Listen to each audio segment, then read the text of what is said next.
Seth Widener here with the Maker Shack. Today we're carving this sign.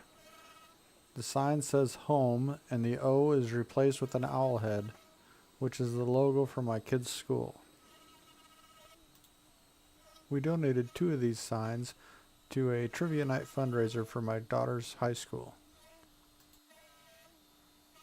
This sign took about 30 minutes to cut, but I sped the video up 10 times so it plays in about 3 minutes.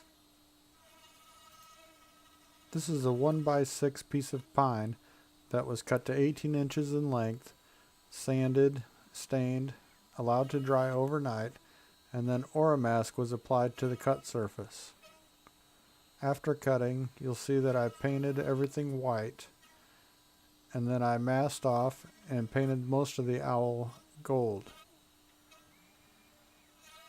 The stain used is Minwax Dark Walnut. I then used Minwax Spray Polyacrylic to seal the whole thing. On the back, we cut a single keyhole slot for hanging.